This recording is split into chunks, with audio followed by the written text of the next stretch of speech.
What's going on, guys? Welcome back to the channel. So not all cheap fragrances are successful blind buys, and I gathered up 5 very particular cheap fragrances that, given the opportunity to do it all over again, I wouldn't buy them.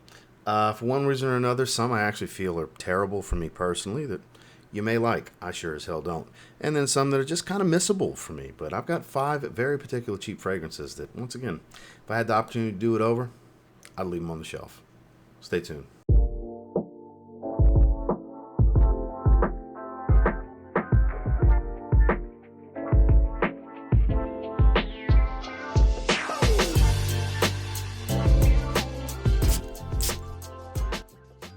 Starting with one that's eerily similar to a niche Irish fragrance at that I'm actually not a fan of.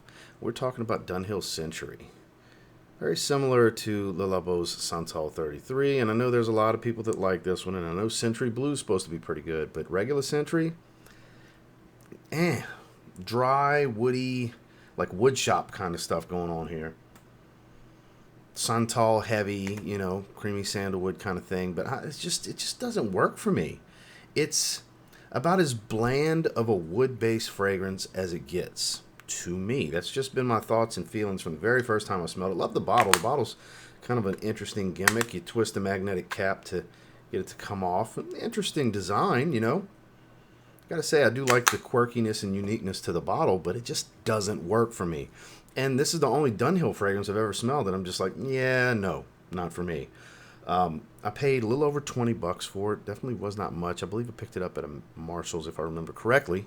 And it just does not speak to me. And I knew going into it that it was supposed to be similar to that, and I typically don't enjoy them, but you can't go off of that until you try something for yourself. Turns out I like this kind of even less than actual Santal 33, which this doesn't have a bunch of iris or anything like that, but clearly similar path here as far as scent profile. So yeah, first and foremost, if I had to do it over again, I'd pass on Dunhill Century. This next cheapie from Antonio Banderas I was actually very excited to get because I got the EDP first. And the EDP kind of reminds me of Code meets a little bit of like Prodolome, intense-ish kind of stuff, because it's like a spicy, vanilla, leathery, iris, florally type of fragrance. It's actually really good. Really good. So the EDT is supposed to be like Sauvage. And I was like, never smelled a like Sauvage fragrance that I didn't like. Well, I found one. Antonio Banderas, the icon, EDT. Pains me. And look, it does get vastly better as it dries down. The opening's just a little sour on me. Maybe it's a skin chemistry thing. I even smell it out the atomizer, though. It just doesn't work for me. I'll give it a spritz on the skin.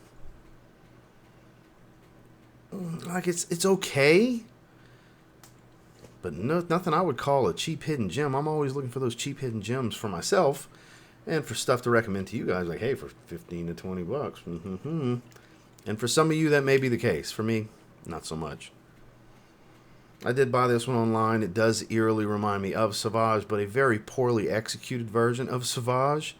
Yes, that apparently does exist, because these Antonio Banderas fragrances, a lot of like cheapy gems out there. The Seduction fragrances, Blue Seduction, King of Seduction Absolute. Like, there's a Seduction in Black. There's a lot of really good ones. And like I said, the EDP version of this, fantastic. I haven't tried the Elixir yet. I'd like to.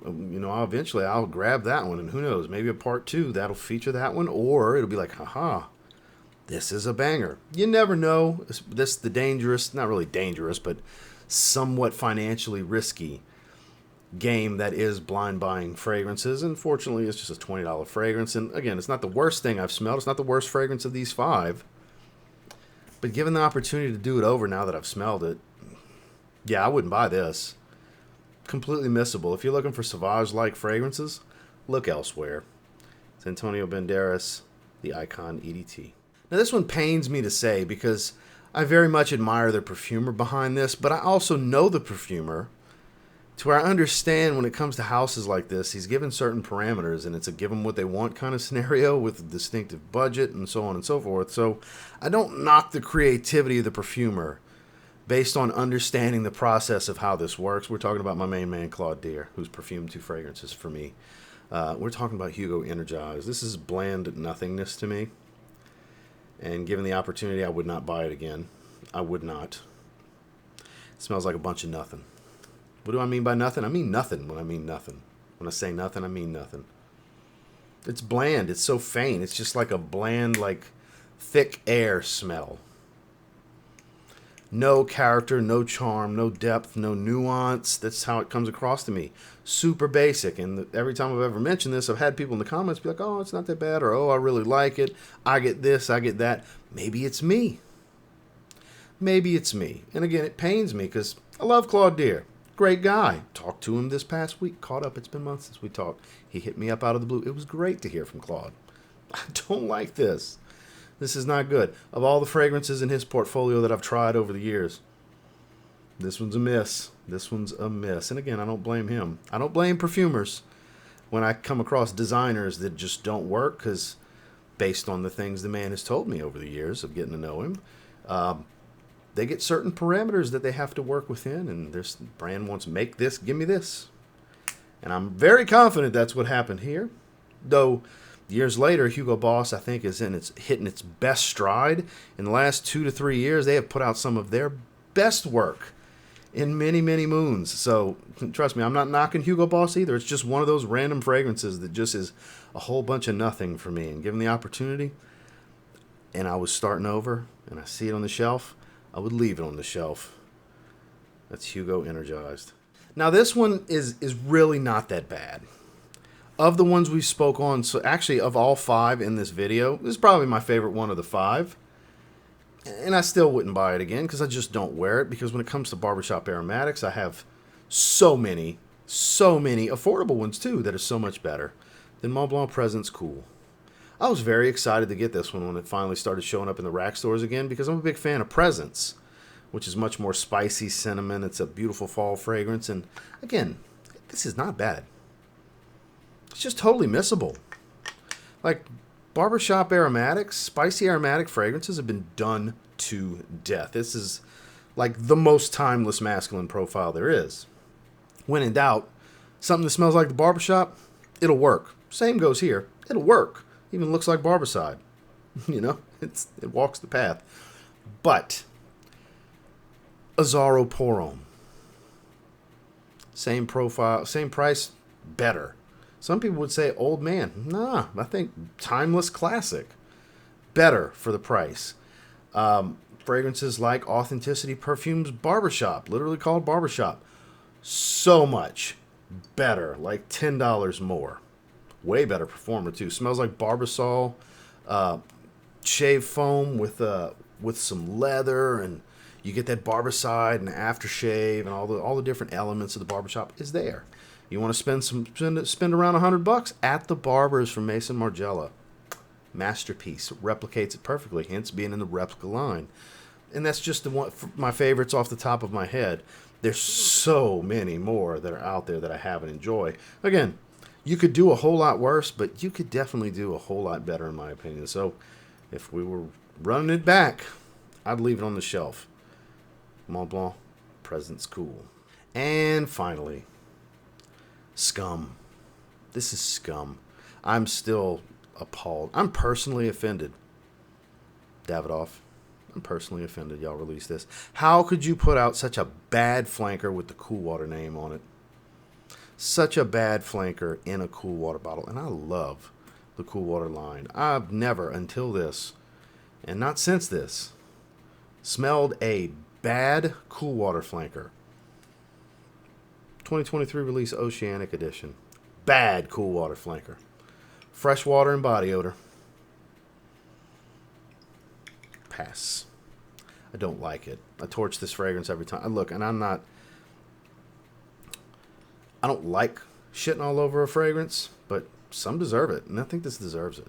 And some of you may think I'm crazy and think it smells great, and it doesn't smell like that to you, and bravo for you.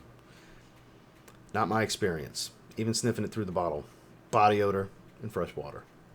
That's simple. Aquatic notes and like the most cumin of all cumins, and they don't even list that.